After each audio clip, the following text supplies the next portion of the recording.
Hello and welcome back to another episode of Route to Resilience, the podcast where we talk about real life, real emotions, and practical ways to build resilience and grow in a way that actually feels sustainable. I'm Anupa Devi, resilience coach, speaker, and host of this podcast, and today's episode is a very honest one. Maybe life is finally starting to fall into place. Maybe your relationships are strong. Maybe you've made big decisions that feel aligned. Maybe you've created a life that looks good from the outside. But inside, the mind still finds faults. The body still reacts with anxiety. And some days it still feels hard to fully believe in your own worth. And if you've ever felt like that, you are absolutely not alone. So today I want to talk about the mind-body connection and why happiness doesn't always automatically follow success, and why sometimes the biggest work we have to do isn't external, it is internal. So I'm going to share a bit more about my own journey over the past 4 years and why this topic feels so personal to me. So, when life looks good but something still feels off. Have you ever been there? Like, comment in the section, please, if you have ever felt like this is you. And this is going to be something that affects 90% of the population, I would say. That is not data that I've collected, by the way. That is just my opinion. So over the past 4 years, my life has changed massively. I'm married to someone who just truly supports me and uplifts me. I now live in a beautiful apartment in a town that has been voted one of the best places to live in the UK.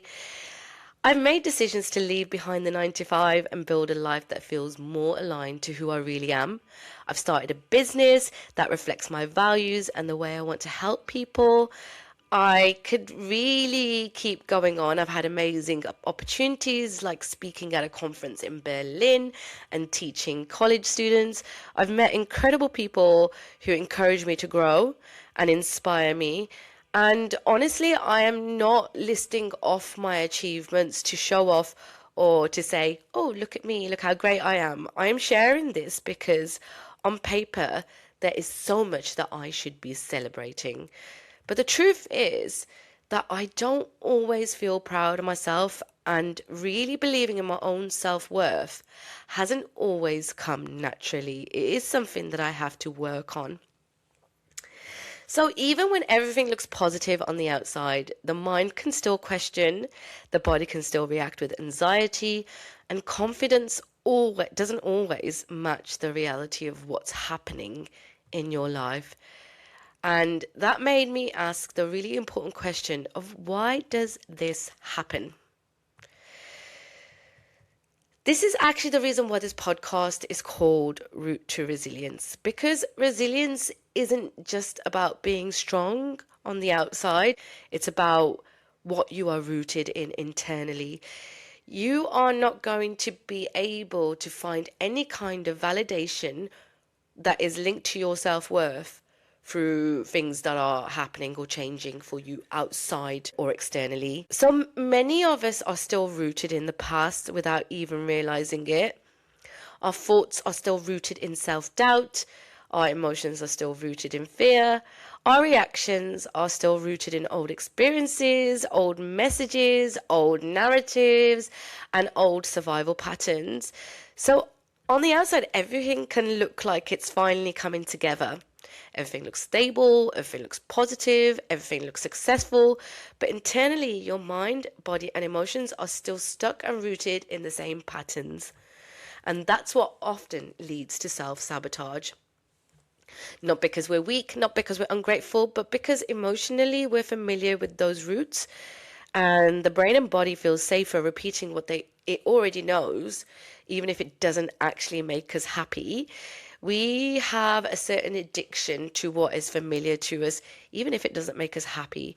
This is why so many people stay where they are or stay comfortable and don't move forward in their life, because it's easier to be comfortable. And I know that's going to trigger a lot of people that are listening to this podcast, but it is easier to stick to the familiar, even if it is making you unhappy.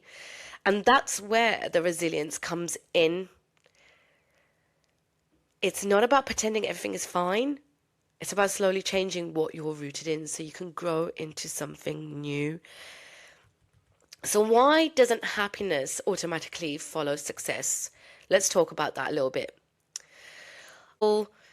So, I think a lot of us grow up believing that happiness comes when life feels secure. Yeah, okay, fine. Yeah, you'll get the promotion and it will make you feel happy in that moment. You'll have the baby, you'll get married, you'll buy a new house, you'll buy a new car, and that will give you happiness in that moment. So when you achieve something, when you feel, things feel finally calm in your life, when things look stable. But what I have realized is that emotional patterns don't just disappear when life improves. You can have a loving relationship, a beautiful home, meaningful work, opportunities, and still feel anxious, and still feel unhappy, and still feel like there's something missing or empty inside. And you can achieve something you've been working towards for years and still feel unsure of yourself. Now, if you're thinking that this is me, I don't want you to feel bad about yourself or feel like there's something wrong with you, because happiness isn't always controlled about what's happening today. It's often controlled by what your mind and body have learned in the past. So I've been reading this book by Dr. Joe Dispenza, which I'll probably talk about a bit more in this podcast, where I've learned a lot of what I am talking about now and through my own experiences, as I explained. But he talks about the mind and body connections. So one of the ideas that really helped me understand this comes from the mind-body connection. The body will remember emotional experiences even when the mind wants to move forward. If you've lived in stress, pressure, fear, or self-doubt for years, your body will become used to those emotions and they will start to feel really normal. So even when life is looking good for you and it's starting to improve, the body can still react as something is wrong. Your heart can start racing, your stomach tightens, anxiety shows up for no reason, and your confidence will suddenly drop. And this isn't weakness, it isn't you being negative, it's your conditioning and it's the way you've been programmed. Your brain and body are trying to protect you based on what it's learnt before. Remember, the brain is there to protect you. It's there as a survival mechanism. It will perceive any threats and familiarize it with any threats that you've seen or heard or smelt or even touched before. So this is very, very natural for the brain and body to try and protect you based on what it's learnt before. So another huge realization for me has been how much of a life we live unconsciously. And when I talk about living unconsciously, this is almost me saying how much of our life we live asleep, basically. And I know again that this probably is going to trigger a lot of our listeners, but are you aware? Are you aware of your emotions? Are you aware of what's driving your actions? Are you even aware of why you might be feeling the way you're feeling? Or do you try and suppress, express, react? Or what's the other one? Suppress, express, react, distract, even. So think about the example of driving. You're driving somewhere and your brain doesn't even remember the journey because it's on autopilot. The same thing happens with our thoughts and our emotional reactions and our behaviors. Would you believe it? So we doubt ourselves in the same way every day. We react to the stress in the same way every day. We hold on to the same fears without questioning them. And how can you change something that you're not even aware of? So this is what I mean about being asleep. And again, like in my opinion, there is the majority of the population that is asleep and not awake and aware of their behaviors. So that's where awareness is the first step, and it becomes the most powerful tool that you can have in your tool kit. Because the moment you start noticing your patterns, you're no longer completely controlled by them. And isn't it just amazing to be able to be free of any kind of emotion that might be holding you back, or any kind of pattern that is stopping you from thriving? So why is it that many people only change after something painful happens in their life? For a lot of people, awareness only comes after something difficult. And this is when you realize that you need to make a change, or that things are not working in the way that they have done in the past. And usually this is what we might call a wake-up call. This can come in many forms. It can look like burnout, it can look like anxiety, it can look like heartbreak, feeling emotionally exhausted, or just reaching a point where you're completely fed up of feeling the same way again and again. And I know that there's going to be so many listeners that are going to resonate with this. There's something niggling at you, and you know you're not overthinking.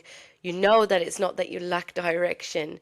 It's just that sometimes we don't change until we are fed up of our own patterns. It's a sign, it's a signal, it's a message to make a change, to improve your life and be the best version of yourself.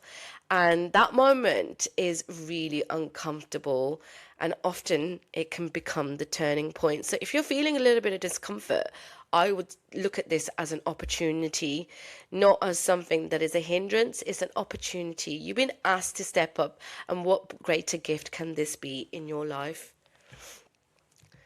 So this is the moment when you decide you want something different. I'm going to talk about the power of meditation and self-observation, because meditation and self-observation comes from within, and it's not about having a perfectly calm mind. It's not about being zen.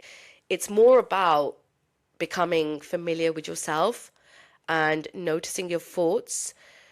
Instead of automatically believing them, it's about noticing what your emotional triggers are, noticing how your body reacts. Have you ever asked yourself the question, how am I feeling and why am I feeling this way? Because the more aware you become, the more you understand why you feel the way you do. And once you become aware of a pattern, you are no longer controlled by it. And this is where the real change starts, because you can create a new life if you're still thinking from the same emotional state every single day. Let me just say that again, because it's so important. You can't create a new life if you're still thinking from the same emotional state every day. And this is why I absolutely love Dr. Joe Dispenza's book, Breaking the Habit of Being Yourself. So how can you rewire your brain and rewire your roots? Real change doesn't happen overnight. It happens through consistent small daily shifts. So this is something that you need to work on every day. It is something that you need to work on every day. You need to notice your emotional triggers. You need to pause before reacting. You need to be kinder to yourself instead of criticizing yourself. That is a definite must. Please be kinder to yourself rather than criticizing yourself. You're only doing your best. And you need to be able to celebrate your small wins instead of dismissing them. And I did this for the longest time.